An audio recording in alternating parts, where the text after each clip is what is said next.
Olá, irmãos, graça e paz a todos. Vamos dar continuidade no estudo das duas casas de Israel e hoje vamos tratar acerca dos filhos do profeta Isaías. O profeta Isaías profetizou nos tempos de Uzias, Jotão, Acás e Ezequias, reis de Judá. Como dito nos episódios anteriores, as duas casas de Israel foram mencionadas por vários profetas, os profetas maiores, profetas menores. E no episódio 4, nós tratamos sobre os três filhos do profeta Oséias: Jezreel, que é Deus semeia ou Deus espalha; Lohuama, não amada ou desfavorecida; e Loami, não meu povo. Importante nós termos o contexto do profeta Oséias, porque vai servir de base para nós entendermos as mensagens proféticas que se encontram no profeta Isaías. Analisando aqui principalmente sobre os filhos do profeta Isaías. O capítulo 7 apresenta o contexto do rei Acás, nos tempos do rei Peca, da casa de Israel. De acordo com a linha temporal, faltava pouco tempo para a casa de Israel ser afligida pelo cativeiro assírio. Efraim estava tomada pela idolatria e tinha feito uma aliança com os sírios para invadir a casa de Judá. Então o Senhor fala com Isaías: Tu e teu filho, Sear-Jazube, que significa um resto voltará, e sai ao encontro de Acás. Quando o profeta chega com seu filho, Sear-Jazube, que significa um resto voltará, ele fala com Acás as palavras do Senhor, dizendo: Acautela-te e aquieta-te, não temas, nem se desanime o teu coração por causa destes dois pedaços de tições fumegantes, apontando para a casa de Israel e também com relação aos sírios. No verso 5, diz assim: Porquanto a Síria teve contra ti maligno conselho, com Efraim. E isso traz para nós uma importante reflexão, abrindo um parênteses aqui acerca dos diversos conselhos malignos que têm surgido no meio do povo de Deus, desde o tempo da divisão das duas casas de Israel. Muitos sofismas foram utilizados como argamassa neste imenso muro de inimizade, separando as duas casas de Israel. Efraim, que aponta para os cristãos que estão espalhados entre os gentios nos dias de hoje, absorveu muitos destes conselhos malignos, inflamando a inimizade com os judeus, tendo, por exemplo, o pensamento antissemita. E esses conselhos malignos estão aumentando cada vez mais nos dias de hoje. E no contexto do profeta Isaías, todo esse cenário nos ajuda a entender os planos da iniquidade no sentido de colocar as duas casas de Israel em confronto, confrontando-se entre si e impedir as promessas de restauração para as duas casas de Israel. Todavia, o Senhor declara para Acás, que também serve para os nossos dias, está no capítulo 7, verso 7. Assim diz o Senhor Deus: isto não subsistirá, nem tampouco acontecerá. Nós entendemos aqui que o Senhor está deixando uma mensagem, não somente para aquele contexto histórico, mas também para os nossos dias. Que as palavras do Senhor, elas vão se cumprir fielmente. Por isso que nós precisamos entender o contexto histórico e elas vão servir de mensagem para os nossos dias. Como está escrito em Isaías 46, verso 10, que anuncia o fim desde o princípio e desde a antiguidade as coisas que ainda não sucederam. E digo, o meu conselho será firme e farei toda a minha vontade. Então o profeta Isaías orienta para que Acás peça um sinal para Deus, a fim de endossar este grande livramento que o Senhor estava dando para a casa de Judá. Todavia, Acás foi resistente ao Senhor. Ele não quis qualquer sinal. Então, o Senhor mesmo lhe ofereceu um sinal, que está no verso 14. Eis que a virgem conceberá e dará à luz um filho, e chamará Emanuel. Importante salientar essa resistência de Acás com relação aos sinais que o Senhor quer apresentar para ele, pois Acaz vai representar a casa de Judá e, portanto, os judeus. E nós percebemos até nos dias de hoje que existem muitos judeus que ainda estão resistentes aos sinais que o Senhor apresenta, não somente no contexto histórico, mas principalmente na questão profética. E isso fica bem claro com relação a essa passagem de Isaías 7, verso 14. A palavra no original virgem aqui significa alma, que também pode apontar para uma mulher jovem e não somente uma virgem. Tanto é que os judeus explicam acerca do contexto de Isaías 7. De fato, existiu ali um menino e o contexto apresenta que manteiga e mel comerá, quando ele souber rejeitar o mal e escolher o bem. Na verdade, antes que este menino saiba rejeitar o mal e escolher o bem, a terra de que te enfadas será desamparada dos seus 2 reis. Esses 2 reis está apontando para o contexto histórico de Isaías, naquele contexto em que a casa de Israel, e junto com os sírios, estariam tramando a invasão contra a casa de Judá.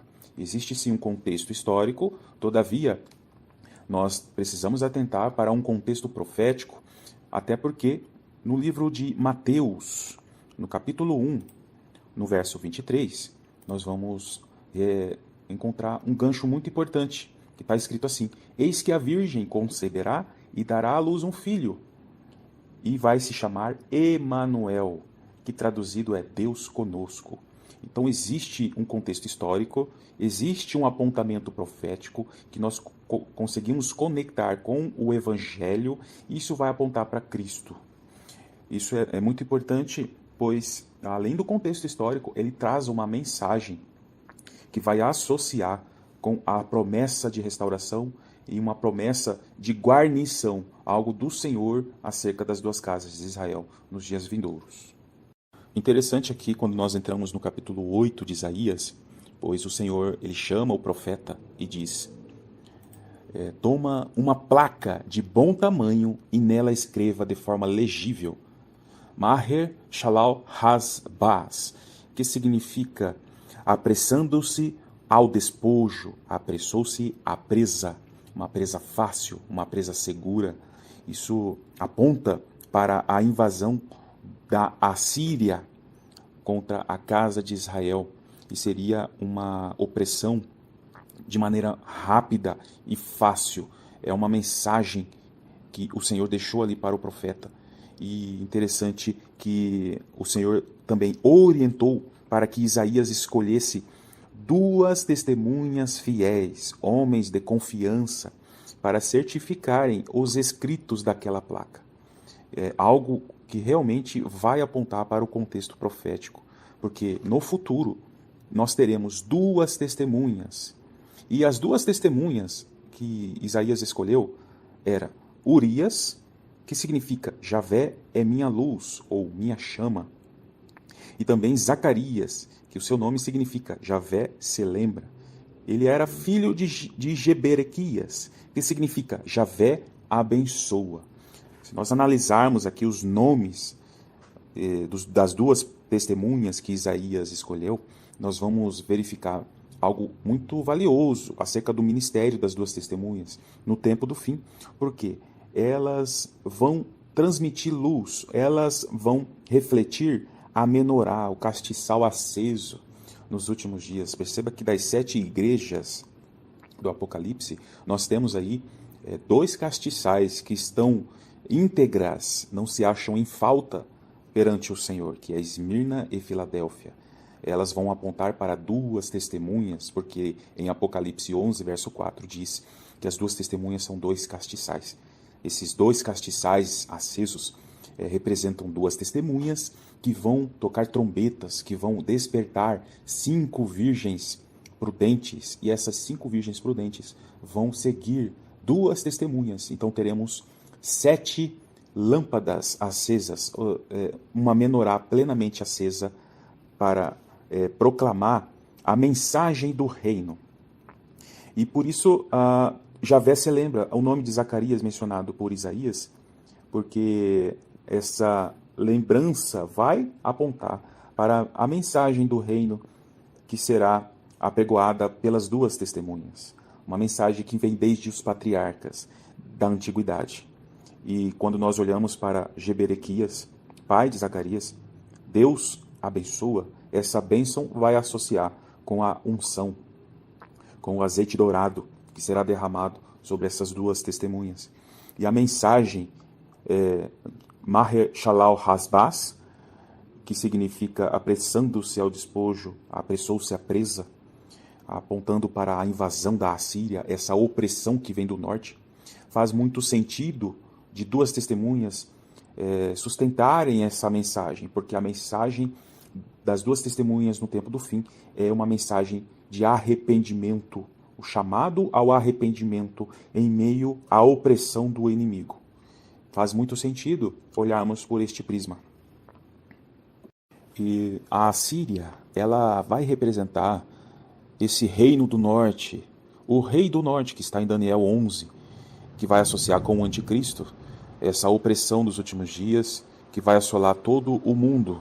Inclusive, aqui em Isaías, no capítulo 8, verso 7, o Senhor traz esse contexto que também podemos associar de forma profética.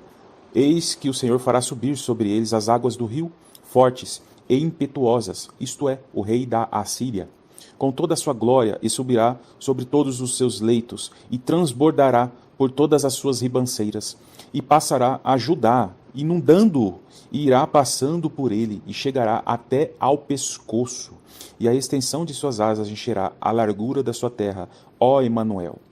E novamente, nós lemos aqui o nome Emanuel, que é uma palavra que vai apontar aí para um plano de redenção das duas casas de Israel. E existe um contexto que vai associar com os últimos dias, onde o anticristo com o seu exército vai dominar o mundo e haverá um cerco contra Jerusalém. E esse cerco está nos profetas, aí, profeta Ezequiel, capítulo 38, 39, nos demais profetas, e tudo isso nós conseguimos associar com esse contexto do profeta Isaías. E tudo isso faz parte de um trabalhar de Deus para forjar as duas casas de Israel, preparar as duas casas de Israel para uma restauração, para uma unificação através de Cristo. Por isso a palavra aí, novamente, Emanuel. E o Senhor vai chamar a atenção nos versos seguintes aí de Isaías 8, principalmente a partir do verso 13. Ao Senhor dos exércitos, a Ele santificai, e seja Ele o vosso temor, seja Ele o vosso assombro. Então Ele vos será por santuário, mas servirá de pedra de tropeço, rocha de escândalo, às duas casas de Israel, por armadilha e laço aos moradores de Jerusalém. Um trabalhar do Senhor para juízo contra os rebeldes, mas redenção para aqueles que se santificam. Continuando aqui os versos, ele diz: e muitos entre eles tropeçarão, cairão, serão quebrantados, enlaçados, presos. É um processo de tratamento do Senhor contra o orgulho, a soberba das duas casas de Israel. E o verso 16 é um verso muito profético. Diz assim: liga o testemunho, sela a lei entre os meus discípulos. Algo que vai associar com a missão, com o ministério das duas testemunhas, no qual eles serão servos que vão proclamar a mensagem genuína do reino para arrependimento de todas as nações. E o verso 17 diz ainda: e esperarei ao Senhor, que esconde o seu rosto da casa de Jacó, e a ele aguardarei. Eis-me aqui com os filhos que me deu o Senhor, por sinais e por maravilhas em Israel, por parte do Senhor dos exércitos, que habita no monte Sião. Então, os profetas do Antigo Testamento apresentam mensagens profundas que trazem um contexto histórico, mas que também vai nos ajudar a entender de maneira profética o que o Senhor está planejando para os últimos dias. Então, se você achou interessante aqui esses pontos que nós estamos trazendo acerca das duas casas de Israel, continue conosco, estaremos apresentando ainda outros episódios sobre este assunto tão valioso e tão importante para aprendermos e entendermos o que o Senhor requer de nós e, principalmente, o propósito dele para os últimos dias. Amém? Deus abençoe a todos.